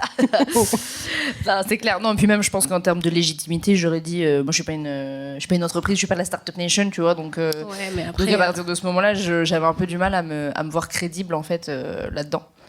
Aujourd'hui, beaucoup plus. Aujourd'hui, j'ai des enjeux économiques, aujourd'hui, j'ai des enjeux commerciaux et si je veux m'ancrer là-dedans et pouvoir payer des gens, parce que je rémunère des gens, à partir de ce moment-là, ok, ouais, bah, ça va être bien ça peut être bien d'être accompagné, en effet, et d'être cadré sur le niveau juridique, marketing, tout ce qui existe au sein d'une entreprise, quoi. Ouais, t'as vu les mots que j'emploie maintenant? Je suis une grande fille. C'est elle m'a formé beaucoup. C'était un peu Astrid. Ça veut dire quoi ça, Astrid? Toujours à 23h. Ouais. Non, mais c'est important. Je pense que ça, on n'en parle pas dans. Et puis il faut être entouré quand même. C'est exactement ce que j'allais dire dans l'entrepreneuriat. Je pense qu'il faut être entouré de ouf et je pense que c'est ça qui m'a beaucoup aidé aussi. Quand on s'est rencontrés, c'était un moment où c'était vraiment ce moment où je me sentais vraiment solo dans tout ça et d'être entouré de personnes qui étaient dans la même démarche. Tu vois, de voir toi qui développais aussi ton entreprise et d'être entouré de personnes qu'elles soient créatives ou plus dans justement le truc très opérationnel, bah ça m'a fait du bien. Ça m'a fait du bien de voir que les idées pouvaient fuser, on pouvait comprendre mes problématiques, mes angoisses, tout ça. Donc je pense que ça c'est un des trucs les plus importants et qu'aujourd'hui je cultive le plus, c'est d'avoir un cercle qui entend, qui vit les mêmes choses et qui peut m'accompagner là-dessus, quoi. Tu vois. Oui, c'est vrai d'avoir un entourage qui comprend aussi ces problématiques de chef d'entreprise. Ouais. Et parce que des fois tu as besoin de conseils, tu sais pas trop tu sais pas vers qui aller. Et c'est vraiment comme ça que tu arrives à avoir d'autres choses et tu arrives à avoir d'autres idées. Et en termes de stratégie aussi, parce que justement tu vois moi, il y avait plein de trucs, je disais, mais non, moi, je vais pas le faire comme ça, tu vois. Oui, mais... non, mais tu vois, genre, je suis une entreprise, mais j'ai pas envie je suis pas Jeff Bezos, le capitalisme, mon Dieu, tu vois. J'étais vraiment en mode, non, moi, je veux faire une entreprise hyper éthique, hyper machin. Et c'est important aussi de trouver des gens qui soient dans la même démarche. Et j'ai plus trouvé ça quand même, disons-le, auprès de femmes, entrepreneurs, qui avaient vraiment une démarche beaucoup plus presque holistique, humaine de l'entrepreneuriat, tu vois. C'est pas juste, on est là pour faire des levées de fonds de 4 millions de dollars, tu vois. Genre, bon, ça va aussi, il y a d'autres trucs dans la vie, tu vois. Et ça aussi, je pense que ça a été super important pour, encore une fois, donner de la légitimité dans, ouais, en fait, parce que dire que j'ai mis du temps avant de dire je suis chef d'entreprise. Il y avait un peu la honte, tu vois, genre un peu l'archouma, tu vois, de dire je suis chef d'entreprise, genre... ouais, tu vois, genre... je suis là pour faire du bif, tu vois. Non, c'est genre, j'ai juste... Bah, il s'avère que j'ai un projet et qu'aujourd'hui, il a une dimension économique et que du coup, par la force des choses, je suis chef d'entreprise. Et aujourd'hui, auprès de femmes qui sont dans des démarches comme ça, hyper, en plus, humaines, hyper... valorisante, je trouve une autre définition à ce que ce terme veut dire et du coup je suis dans une démarche qui est beaucoup plus sociale, je pense. Parce qu'on a toujours cette vision, quand on parle de chef d'entreprise, c'est toujours on parle de business, de chef d'entreprise, on pense toujours aux grosses boîtes, genre Facebook. Bezos, quoi, voilà. Oui, c'est ça, on a créé Amazon, tout le monde était dans son garage, bien sûr. T'as pas de garage, tu fais quoi? J'avais un studio de 17 mètres carrés, c'était... Bah oui, tu pourras dire, ça a commencé dans un studio de 17 mètres carrés. En fait, on se rend pas compte que tout le monde, on crée une entreprise, mais c'est pas forcément que pour faire du bénéfice. Certes, faut faire du chiffre d'affaires, hein. Oui, pour vivre. Mais après, c'est pourquoi je crée cette boîte, qu'est-ce que je mets derrière, quel sens je mets derrière. Et c'est vraiment ça qui est un peu différent. On crée pas tous une entreprise dans le même but. Et on a toujours cette image un peu faussée de les boîtes qui existent, c'est vraiment des boîtes hyper capitalistiques et qui veulent juste faire du chiffre d'affaires, en fait. On peut juste vouloir créer une boîte parce que on a envie de travailler à son rythme, parce qu'on a envie de changer le monde, oui. Bah après, travailler à son rythme, je me suis un peu fait piéger là-dedans, quand même. Oui. Tu as lu la semaine de 4 heures? Ouais. Moi, je vais travailler de l'autre bout du monde. Ça fait 5 ans que j'ai pas pris de vacances, ok. Ça fait 5 ans que je suis pas sortie de Paris. Non, c'est pas vrai. T'es un digital nomade ou pas? Mais voilà, digital, rien du tout. C'est digital, ouais, mais nomade, y a pas. Ça, c'est un autre truc aussi. Souvent, je me dis, mais en fait, c'est pire que si j'étais salariée, en fait, en termes de temps, en termes de gestion de la charge mentale, en termes de responsabilité. Je ne coupe jamais. Mon cerveau est toujours en train je me réveille le matin, j'ai des idées de trucs, tu vois, genre. Donc, c'est vrai que je pense que j'avais un peu cette idée-là que j'allais pouvoir travailler quand je voulais, travailler un peu de n'importe où, machin. Finalement, j'ai été pire que moi-même. Ce que je m'infligeais, c'était pire, tu vois. Toujours dans la productivité, toujours pas perdre une minute de mon temps. Si je fais quelque chose, il faut que ça serve pour le taf. Et aujourd'hui, doucement, j'arrive à me défaire de ça. Mais à partir du moment, de toute façon, où il y a la notion de rentabilité, où tu payes des gens, c'est dur de complètement se détacher de ça, tu vois. Donc aujourd'hui, un des objectifs que j'ai, c'est vraiment d'apprendre à détacher et à me lâcher la grappe et à me dire oui, ça va aller, quoi. Ouais, ça va aller, ça y est, l'entreprise elle a 5 ans, je pense que comme un enfant, il peut commencer à marcher. Il commence à marcher avant 5 ans, je pense. Oui, je crois. Voilà, doucement, me confiez pas vos enfants parce que tu as laissé tout seul, va t'y faire manger. Donc non, mais en tout cas, elle peut, ouais, ça y est, j'ai construit des fondations qui sont stables et je vais pas me tuer à la tâche pour mon entreprise non plus. Je pense que avant tout, moi, une des raisons pour laquelle j'ai fait ça, c'est pour pouvoir, profiter de tout le reste aussi. Et donc du coup, aujourd'hui, avant tout, pour moi, la raison pour laquelle je suis chef d'entreprise, c'est pour pouvoir, en effet, comme tu dis, travailler à mon rythme, avoir autant de temps avec mes amis, avec moi-même en voyage, et je commence doucement à pouvoir mettre ça en place, mais c'est toujours compliqué. Il y a toujours ce truc de mon Dieu, si j'arrête, si je coupe on avait trouvé un bon compromis, hein, les vacances-travail. Oui, vacances-travail. Ouais, j'essaie. Ça c'est pas mal. Ça marche vachement bien. Ouais, c'est une semaine où on part ailleurs, on travaille le matin et l'après-midi on chill. Oui. Mais ma productivité, elle est beaucoup plus... Oui, elle marche beaucoup mieux. Quand tu sais que tu finis à 15h et que tu vas prendre l'apéro. Ouais. Bizarrement. Mais non, mais je crois que déjà, il y avait ce truc, encore une fois, d'être entouré de personnes qui sont dans la même démarche, dans cette énergie-là, ça aide. Et de ce truc de, en fait, je sais que j'ai ce créneau-là qui est dédié à ça, et comme après, j'aurai plus, je le valorise vraiment et je reste vraiment focus. Et puis être dans un autre cadre aussi. Et être dans un autre cadre, ça aide. Et c'est vrai que du coup, peut-être que je travaille que 4 heures, mais par contre, c'est les 4 heures les plus productives de ma life. Et j'en souffre pas, tu vois. C'est pas genre une tâche hyper rude où je dois me concentrer de ouf. Et... Donc ouais, non, ça j'aime bien. Bon, et puis comme ça, c'est une manière aussi de faire passer les vacances par l'entreprise. En frais d'entreprise. Oui, monsieur, oui, ça fait 3 fois que je vais en workation à Marseille. Oui, écoutez, c'est pour le travail. Oui, attends, c'est justifié. Oui. Justement, j'allais te demander comment tu arrives à faire une conciliation vie pro, vie perso, mais là, tu viens de répondre. Tu déconnectes pas beaucoup. Mais après, c'est difficile d'avoir un travail où t'es quand même sur les réseaux sociaux. Les réseaux sociaux, c'est tellement prenant. Comment t'arrives un peu à te... En vrai, tu sais, les 7h30 des 8h que je passe sur Instagram, c'est toute seule. Hein. C'est pas pour mon taf. C'est pas ouf.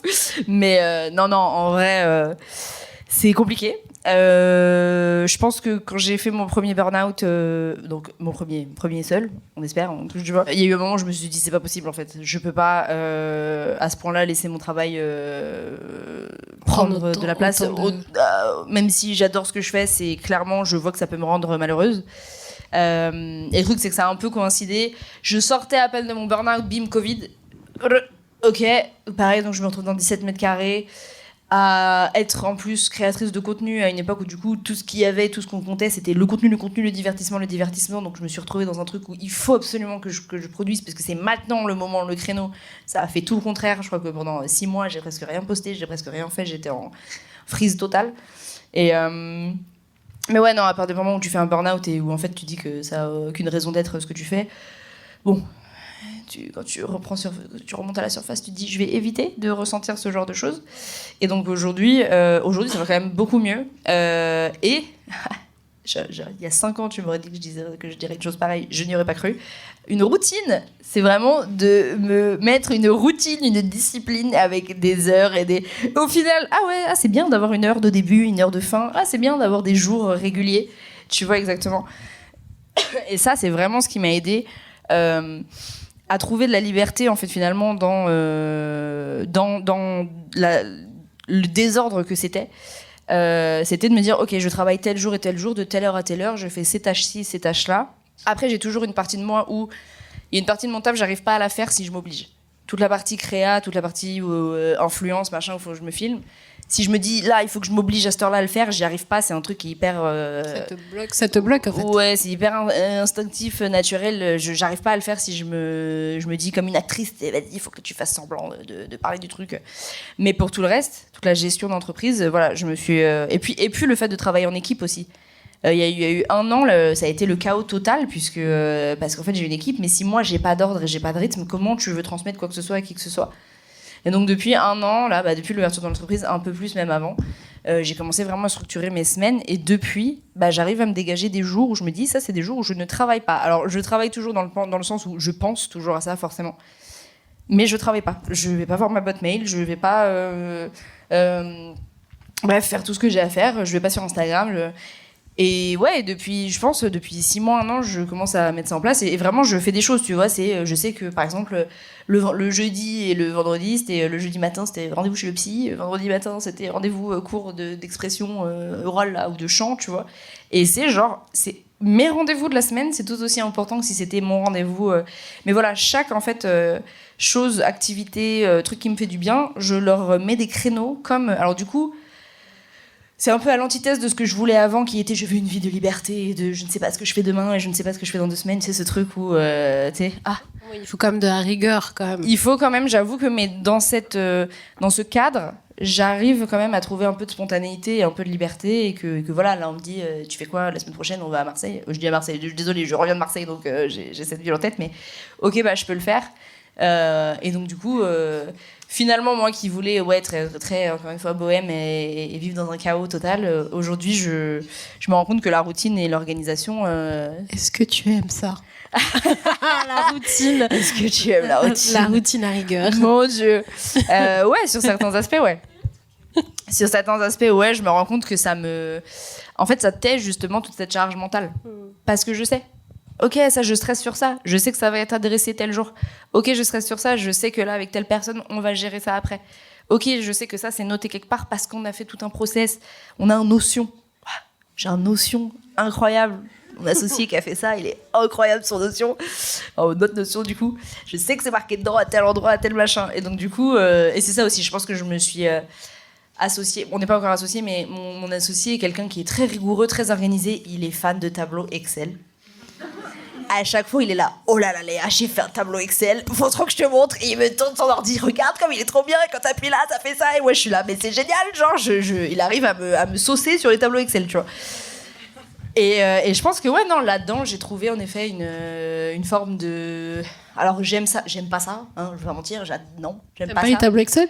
Non, mais j'y vois le bénéfice et du coup, je m'y plie et je vois à quel point ça peut me calmer l'esprit et à quel point ça m'aide, quoi, tu vois. Ouais, tu le fais d'être entouré aussi, d'être Complètement, entouré, d'être organisé, d'avoir une structure, de savoir un petit peu quels sont les produits qui fonctionnent, ça te sécurise Exactement, un peu ton environnement, parce qu'au C'est final, ça avancer sécurise, sans Oui, c'est vrai. savoir. Donc je râle tout le temps hein, quand on a nos rendez-vous compta, je râle quand on a nos mais il sait que je suis comme ça. Mais à la fin je suis bien contente et y a un truc un peu satisfaisant de se dire ouais, j'ai réussi, je mène ma barque, j'arrive, je sais à peu près où je vais, j'ai une visibilité. En plus, encore une fois, je te dis, toute la partie entrepreneuriale, c'est vraiment pas ce qui me fait kiffer. Enfin, moi, je suis plus sur la partie créative. Mais c'est mon entreprise, donc il faut forcément que je connaisse un peu les rouages du truc, tu vois, pour pas complètement déléguer ça. Parce que même si je délègue et que je m'associe avec quelqu'un, Il faut quand même que tu gères. il faut quand même que je sache un minimum de quoi on parle, au moins, tu vois. Parce que même si à terme, j'aimerais bien qu'ils prennent des décisions sur certaines choses et que moi, je n'intervienne pas dans ce processus-là, il faut quand même un minimum que je sache de quoi on parle pour pas être complètement à l'ouest, quoi, tu vois. Mais donc même si j'aime pas ça, j'en vois le bénéfice et j'apprends à trouver des petits plaisirs dedans. En général, en effet, ça dépend beaucoup de la personne avec qui je fais ça, d'où l'importance de travailler avec des gens avec qui c'est fluide. avec qui c'est fluide, avec qui c'est fun et qui sachent rendre fun tu vois, mon juriste, droit à la propriété intellectuelle, lire des contrats de 12 pages. Peut-être qu'il y a des gens pour qui c'est fun, hein. Désolé si c'est fun hein, pour vous.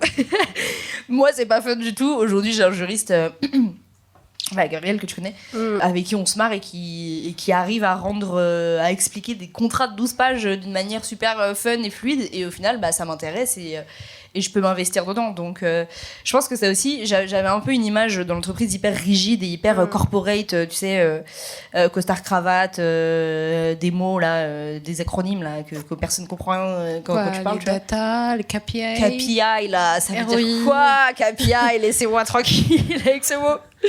Voilà exactement. Et non, m'entourer de personnes qui en fait prennent plaisir à faire leur taf et qui mais qui font leur taf différemment. En fait, je pense que c'est ça. Je pense qu'on peut aujourd'hui rendre l'entrepreneuriat plus cool, tranquille. Enfin, perso, de mon côté, je me suis toujours dit, encore une fois, si je fais ce truc, c'est pour pas me crever à la tâche. Donc, j'ai quand même envie de être dans un environnement qui te correspond aussi. Un environnement, ouais, exactement. Ouais.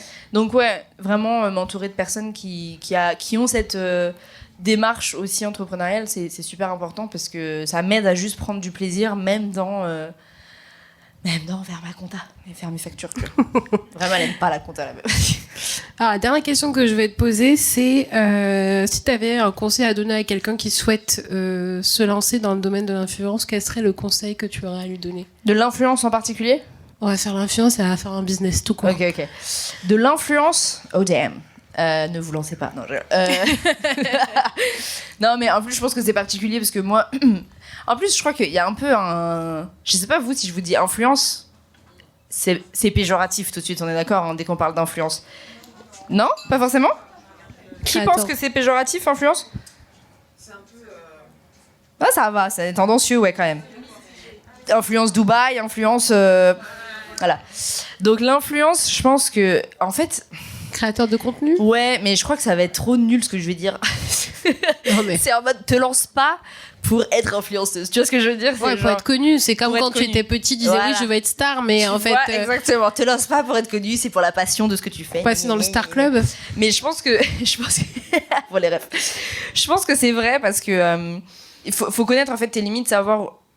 Où est-ce que tu t'arrêtes, où est-ce que tu t'arrêtes pas. Moi, très vite, je me suis dit, ça, c'est des marques avec qui je voudrais jamais travailler. Je fais pas staff pour être un panneau publicitaire. Je fais pas ça. Genre, vraiment définir ce qui est hyper important pour toi, ce qui dépasse, en fait, le pro en termes de valeur, en fait, et qu'en fait, ça touche à toi personnellement et que tu veux pas dépasser. Et je dirais, sinon, se dire que aujourd'hui, je trouve que dans l'influence, c'est clairement pas... et encore une fois, je pense que c'est facile de dire ça dès qu'on commence à avoir quelques centaines de milliers de personnes sur Instagram, mais... Aujourd'hui, je peux avoir 200 000 personnes sur Instagram. En termes d'engagement, en termes de proximité avec les gens qui me suivent, en termes de nuances que je peux apporter dans mes contenus, plus ça grossit, moins je peux faire tout ça. Plus ça grossit, moins j'ai de contacts proches avec les gens et répétés, plus je dois juste avoir des sous pour faire tourner mon entreprise. Donc il faut aussi savoir, je pense, vraiment checker où sont ses ambitions dès le début. Mais ouais, non, se dire que aujourd'hui l'humain, c'est franchement en termes de...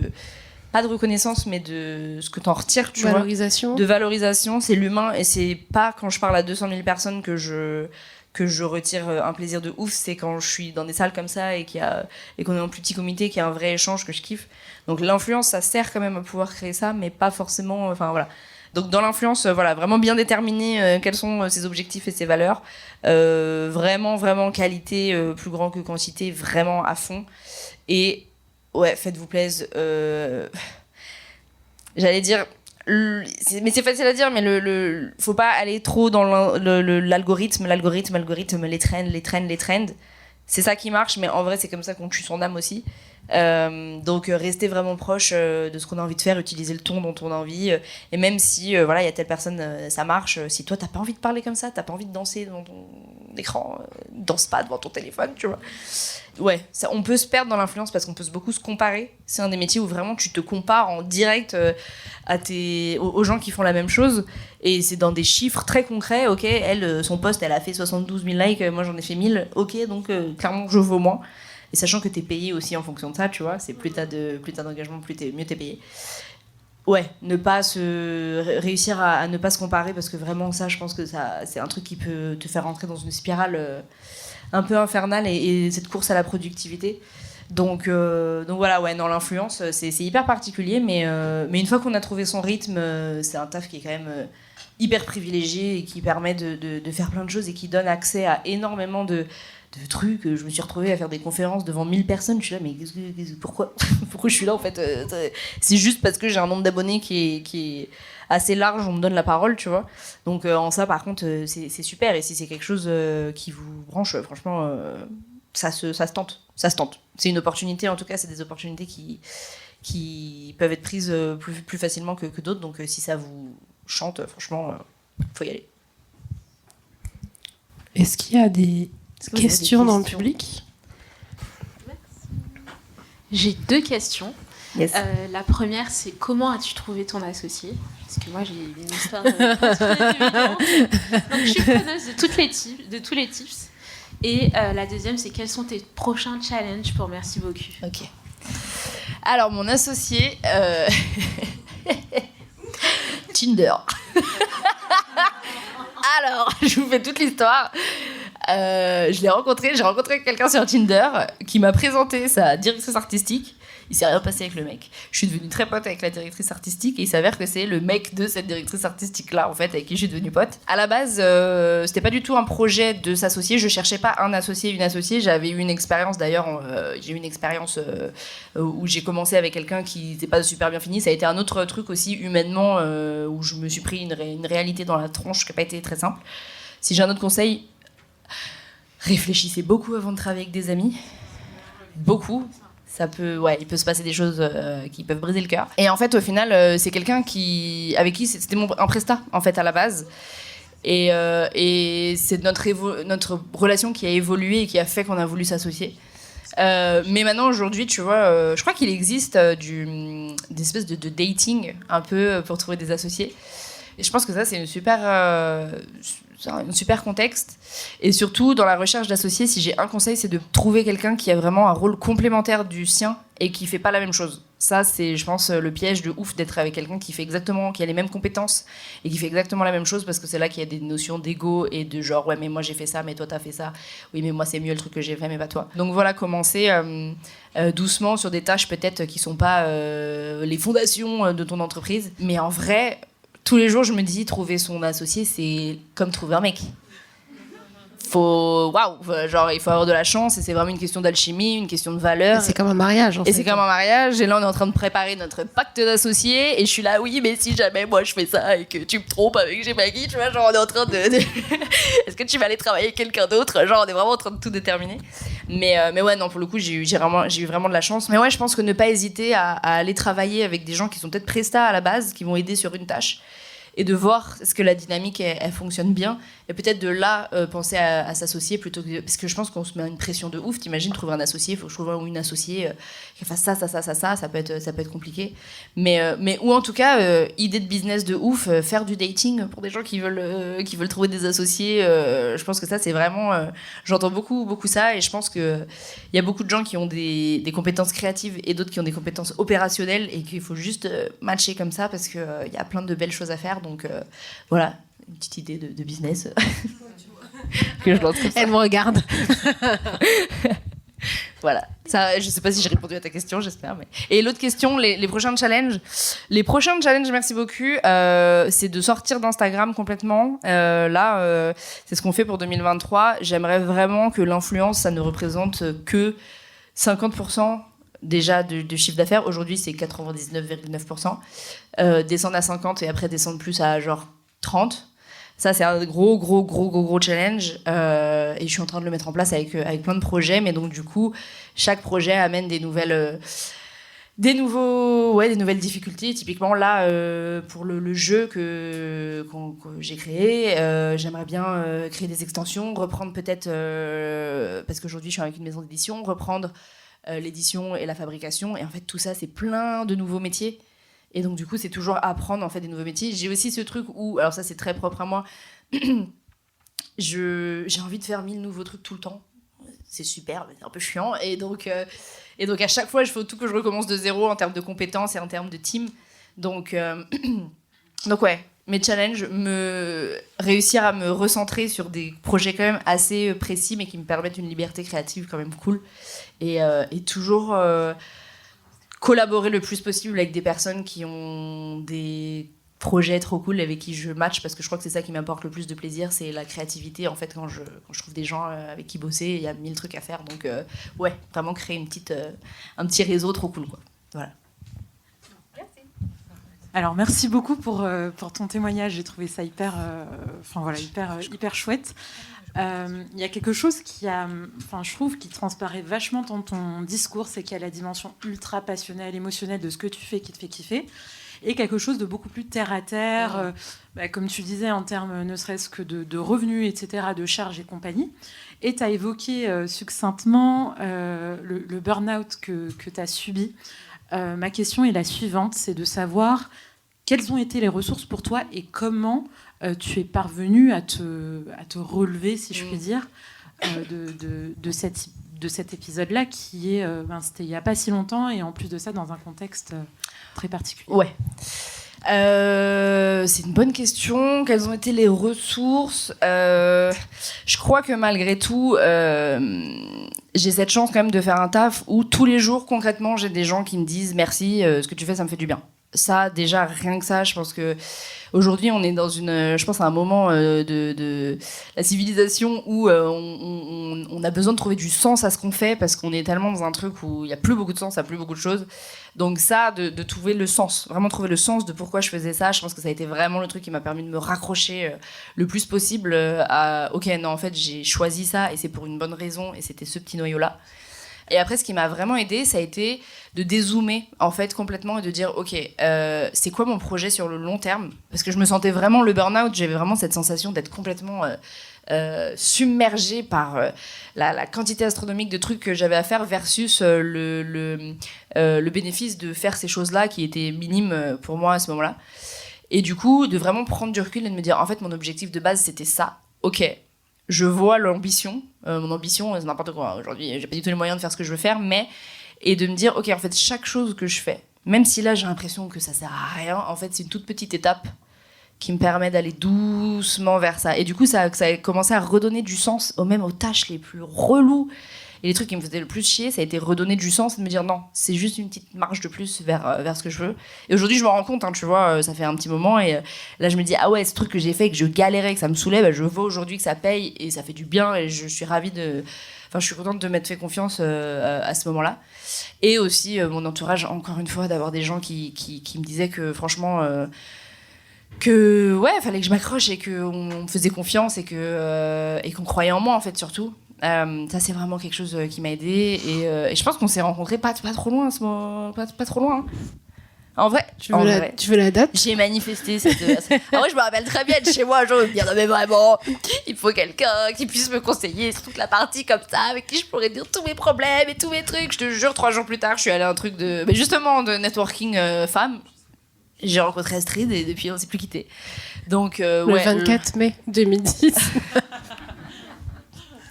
Happy birthday to you. C'était rue Paradis. C'était, ouais, exactement. Donc Oui. vraiment l'entourage, ouais, je pense que ça c'est hyper important et je trouve ça trop bien. Aujourd'hui, je trouve que les femmes en particulier, on commence à avoir des initiatives où on se rencontre, où on s'entraide, où on parle de tout ça et je vois justement que ouais, c'est pas une recherche purement capitaliste et purement financière et ça fait du bien en fait. Ça fait du bien de voir que on est plusieurs à opérer dans ce sens-là. Donc voilà, ça a été plein de petites choses, mais ouais, non, ça a été. Et puis déménager de mon 17 mètres carrés aussi. Ça a un peu aidé. Ça a un peu aidé, en vrai. Merci. Bonsoir. Bonsoir. Alors, merci beaucoup pour ce partage qui est hyper inspirant. Moi, j'avais une première question. Je voulais savoir de quel signe astrologique À son avis. j'ai remarqué, en tout cas, que il y avait quelque chose qui se jouait aussi d'un point de vue astrologique dans l'entrepreneuriat et aussi en fonction des activités des uns et des unes. Donc voilà, ça c'était ma première question. Et ma deuxième question, je voulais savoir d'un point de vue chiffre d'affaires, d'un point de vue argent, combien tu gagnes, si tu peux donner un exemple, parce que je trouve que dans l'entrepreneuriat, dans la culture française, on parle jamais d'argent. Grave. C'est-à-dire qu'on ne sait pas. On sait que les influenceuses, par exemple, elles ont une vie golden, etc. Mais quand on pose cette question d'argent, je trouve qu'il y a un tabou qui est énorme, en fait, en France. Alors qu'en fait, je pense que ça permettrait juste de pouvoir, pour ceux qui ont envie de se lancer, de pouvoir se positionner, aussi de revoir les choses en termes d'un point de vue ambition, etc. Et je ne comprends pas pourquoi en France, il y a ce tabou autour de l'argent, alors que dans la mentalité anglo-saxonne, notamment aux États-Unis, mais même en Afrique aussi, les gens parlent facilement d'argent. Et encore plus quand on est une femme, parce que je pense qu'entreprendre au féminin, c'est pas du tout les mêmes dynamiques qui se jouent comparé à un homme. Ouais, voilà. bien sûr. Merci. Alors, mon signe, je vais vous le dire, vous allez faire bah oui. Scorpion. Arrêtez. Dès que je dis ça, en plus, les gens ils sont là. Et voilà, Scorpion. Mais du coup, je suis intéressée de savoir c'est quoi le profil des Scorpions dans l'entrepreneuriat. Ça m'intéresse. Et pour le chiffre d'affaires, alors donc là, si tu veux, la première année je parle d'entreprise, hein, pas de micro-entreprise, parce que c'était tellement random que je comprenais rien à ce que je faisais de toute façon et que tu sais, chef d'entreprise, tout rentre dans ton CA, alors que j'avais plein de frais, plein de trucs. Micro-entreprise, je me payais que dalle, mais j'avais un chiffre d'affaires que je déclarais qui n'était pas du tout la réalité par rapport à ce que j'avais dans mon compte en banque. Mais là, donc pour ma première année d'entreprise, j'ai eu une super première année qui est, je crois, pas du tout représentative d'une première année d'entreprise. On a fait un truc comme, je crois, 130 000 euros de chiffre d'affaires, sachant que j'ai eu une subvention du CNC. Sachant que j'ai eu des gros contrats qui sont tombés et que j'ai eu une année d'influence incroyable en 2022. 2023, là, j'ai même pas fait la moitié là, de mon chiffre d'affaires de l'année dernière. Donc, c'est un peu la panique à bord, très honnêtement. Combien je me paye? Très honnêtement, ça dépend des mois. Aujourd'hui, ce que je suis en train d'essayer de faire, et ce qui est intéressant justement, si ça vous intéresse l'influence, je suis en train de voir avec mon juriste pour passer mes salaires en droit d'auteur. Parce qu'en fait, les cotisations, depuis que je suis passée en entreprise, je ne me paye plus. Parce que je peux pas. Avec les charges patronales, c'est pas possible en fait. Il faut que je sorte le double de ce que je suis censée vouloir me payer. Sauf que comme j'ai déjà des prestataires à payer, je ne peux clairement pas dépenser 3 000 euros juste pour me verser 1 500 euros. Ce n'est pas possible. Donc, je suis en train de voir pour comment me verser du droit d'auteur. Parce que doucement, la création de contenu, c'est en train de... On peut dire que oui, c'est de la création artistique et de l'écriture. Et donc du coup, être payé en droit d'auteur. Je suis en train de voir tout ça, c'est hyper compliqué à ouvrir ce genre de truc, donc du coup je vais avoir c'est comme une micro-entreprise finalement le statut d'artiste-auteur, et je vais pouvoir facturer mon entreprise pour me payer. Honnêtement, moi j'ai des ambitions, j'aimerais bien pouvoir me payer genre au moins 5 000 euros par mois, franchement je serais au max. c'est pas tout de suite que ça va arriver. Mais aujourd'hui, je paye un prestat, tu vois. Donc mon associé, c'est en train de changer, mais qui est mon prestataire, il est à 1800 € par mois, plus des commissions sur les contrats, selon le temps qui passe. Et je paye une autre personne qui fait de la création de contenu, vraiment qui m'aide, que je paye 1500 € par mois. C'est de la presta, hein. Donc il n'y a pas de charge. Donc voilà, j'ai quand même un bon petit... en termes de charge, en tout cas, je sais que j'en suis entre, selon les mois, les frais que j'ai, c'est 3500, 4000 € par mois. Donc je les sors, ça, voilà, j'en suis là aujourd'hui. Donc je suis assez fière de ça, de me dire je peux payer des gens et tout. J'en suis pas encore au point où où je roule sur l'or, tu vois. Mais j'espère, je travaille à ce que ça change sans non plus accepter tout et n'importe quoi. Tu vois, là, on m'a contacté pour... vous allez me dire, tiens, si ce serait incohérent ou pas. On m'a contacté pour faire la pub pour des bidets. Voilà, exactement. Je me suis dit, bon, alors d'un côté, oui, mais de l'autre côté, vraiment. Je vais mettre ma tête à côté d'un bidet et faire acheter ce bidet avec le code promo. Merci beaucoup. Donc en fait c'est ça, c'est que je prends des décisions aussi en termes de partenariat qui font que j'accepte pas tout et que c'est pas forcément ça qui remplit la trésor quoi. Donc voilà, mais cette année c'est un peu ça se casse la tronche là, l'influence, en tout cas au niveau sexo, ça se pète la gueule, mais je crois que c'est juste en fait tous les métiers qui sont pas dits essentiels, où forcément là j'ai l'impression que tout le monde là c'est la galère de ouf niveau thune, et forcément nous on est le dernier truc dans lequel les gens mettent des sous en fait, tu vois. Si c'est pas manger et juste s'habiller, c'est on voit s'il nous reste des sous pour faire ça. Donc voilà, donc écoute, mais je t'avoue que j'ai très peu de... Enfin, moi, quand ma première année, j'ai fait 130 000 € de chiffre d'affaires, j'étais là, mais waouh, mais je suis incroyable, mais 100 000 € de chiffre d'affaires, attention. Puis après, je parle à des meufs, elles sont là, oui, la première année, oui, bon, là, 600 000 €. Ah, d'accord, ok, bon, on n'est pas dans le même game. Mais ouais, si je pouvais faire. Franchement, un objectif, je pense que ce serait faire entre 300 et 400 000 € par an, ce serait pas mal, non? Tu sais, ouais, hein, ce serait cool. Mais du coup, je vais savoir, toi, t'as toujours pas répondu en fait. Toi, combien tu gagnes? Parce que t'as dit le salaire des autres, mais tu nous as toujours pas dit ce que toi si je gagne. Bah oui, c'est ça, ce que tu chiffres. Quand je parle de chiffres, c'est genre, ok, tu dois payer un loyer, on vit à Paris, ça coûte hyper cher. Bon, là, t'as dit, t'as fait 130 000 € de chiffre d'affaires. Mais par exemple, quel a été le plus gros contrat? Ok. Et là, t'as reçu, je sais pas, 15 000 € pour faire, je sais pas, une story. Oui. C'est ça, en fait, concrètement, tu vois, de l'argent que t'as reçu, qu'est-ce qu'on te propose comme somme d'argent en tant qu'influenceuse? Ça dépend. Alors au moins un exemple type. Ah oui, ouais, je te ça dépend. Non mais j'ai autant fait des trucs, un truc il y a pas longtemps que j'ai été payé 1500 €, que j'ai fait un contrat l'année dernière avec Durex, j'ai été payé 20 000 €, tu vois, donc ça dépend. Voilà, ça dépend. Mais c'est pas mon salaire du tout. Par contre, c'est ça, c'est que sur les 15 000 €, j'ai reçu 1 000 €. Enfin, moi, je me suis payé 1 000 € parce qu'il fallait que je paye tout avant, et que, en fait, même si mon contrat, il me rapporte 15 000 €, je le garde après pour investir dans mon entreprise. Donc, c'est ça aussi la difficulté où j'ai du mal, moi aussi, à faire la transition, c'est que micro-entreprise, c'était dans mon compte. Donc, quand je gagnais 5 000 €, j'étais là, wouhou, c'est bon, c'est direct dans mon compte. Par contre, là, c'est plus du tout dans mon compte. Donc, je gagne moins maintenant que je suis que j'ai une SASU, je sais pas, bref, on s'en fout. Je gagne moins. Donc, il y a des mois, ça va être 500 balles.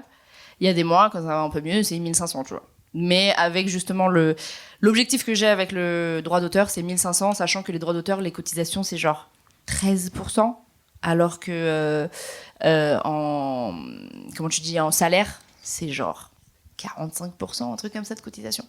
Donc j'attends d'ouvrir ce truc-là pour pouvoir me rémunérer un peu plus, parce que là, c'est sympa, mais au bout d'un moment...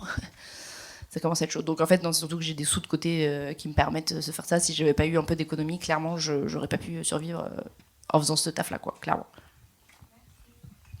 Merci. Bonsoir, merci beaucoup pour la présentation. J'ai 2 questions. Je suis ingénieur financier et j'ai créé un compte sur l'éducation financière.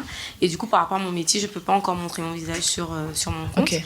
Et vous avez expliqué que si c'était à refaire, vous n'auriez pas forcément rattaché votre image à votre compte.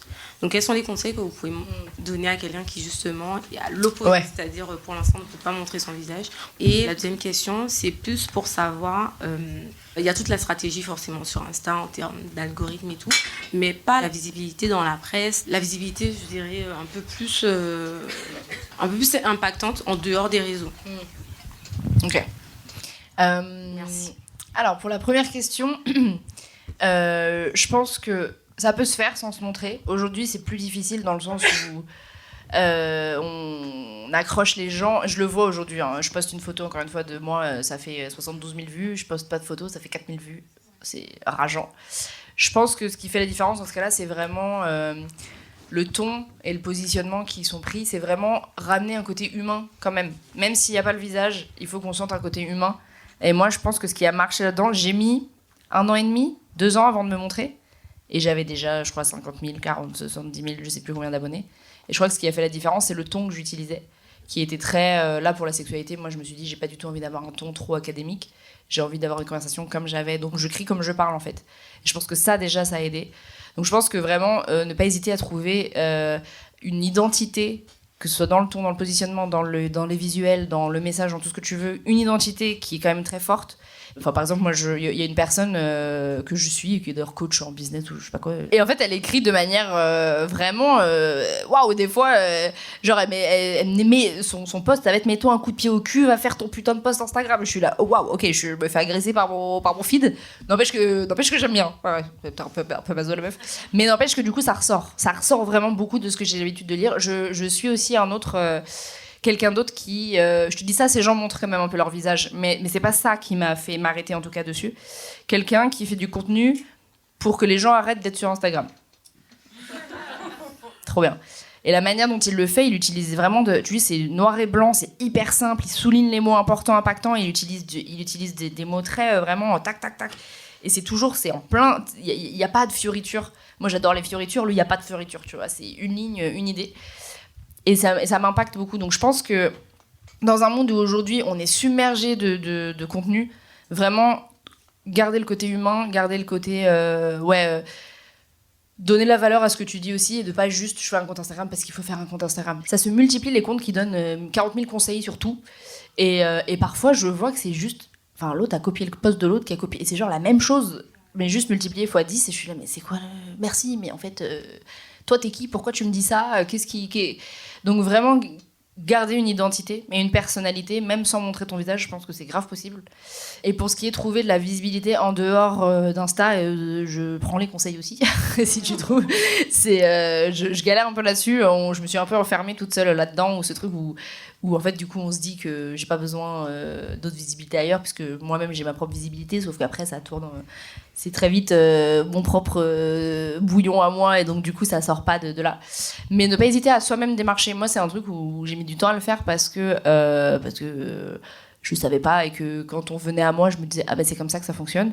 Aujourd'hui, je démarche moi-même les médias, je propose, je suis force de proposition, je dis ok, j'ai une idée, moi je sais faire ça, j'aimerais bien qu'on fasse ce contenu, mais ne pas hésiter à toi-même aller... En fait, tous les médias aujourd'hui, que ce soit en dehors d'Instagram ou dans Instagram ou les réseaux, cherchent à créer du contenu. C'est ça ils veulent du contenu, ils veulent du contenu qui soit spécifique, ils veulent du contenu qui soit professionnalisé. Donc du coup, si tu leur dis moi je peux vous apporter la solution à ça, ça veut dire vous co-créez le contenu et vous n'avez pas à trouver, enfin vous faites la forme, mais moi je vous apporte le fond, c'est de la valeur pour eux en fait. Donc en démarchant les gens et en disant je peux vous proposer ça, en général, voilà, donc quand même ciblé par rapport à toi, ton secteur d'activité. Mais si tu targetes, si tu as quelques médias, ok, je sais que ce magazine, ou je sais que ce média, ou cette chaîne YouTube, j'en sais rien, ok, je pourrais leur apporter ça, qui pourrait faire qu'ensemble, il y a vraiment, ça crée un nouveau contenu. Montrer que c'est là, en fait, ce que tu sais faire est quand même là. Et pas se dire, j'attends d'avoir l'opportunité pour montrer ce que je peux proposer. Mais d'avoir tout cas là, un blog, enfin ce que tu veux, mais en tout cas, des vidéos... Montrer que ton contenu il est quand même hyper qualifié, l'envoyer et en vrai harceler les gens. En vrai, hein. Même moi, moi particulièrement, vu qu'il y a Q dans mon pseudo, je tombe dans les spams de tout le monde. Ah, j'harcèle. J'envoie 40 fois. Et au bout d'un moment, la personne, si elle répond, et c'est cool. C'est pas parce que 100 000 personnes lisent mon post qu'il est plus pertinent que celui d'un autre. Vraiment pas. Vraiment sur les réseaux. Et ça, certes, c'est compliqué de le montrer aux annonceurs, aux marques, aux médias. Mais il y en aura un qui va le remarquer. Une fois qu'il y en a un, il y en aura un deuxième, un troisième. Et voilà. Donc le début, c'est toujours plus chiant pour démarrer. Ton démarrage en côte, il est galère. Mais après, au bout d'un moment, la métaphore toute pétée. mais voilà. Merci beaucoup. Ah, il y a une dernière question. Alors bonjour déjà et merci pour toutes les infos que tu as données déjà. J'avais une petite question. Tu as beaucoup parlé du fait de bien s'entourer, de s'entourer de personnes, d'autres entrepreneurs, etc. Est-ce que tu aurais des conseils là-dessus sur comment tu as fait pour bien t'entourer de gens qui te comprennent? Parce qu'effectivement, moi, je pense qu'on est plusieurs à avoir cette problématique où on se lance, mais en réalité, nos proches font pas du tout la même chose. Ils comprennent pas forcément ce que c'est.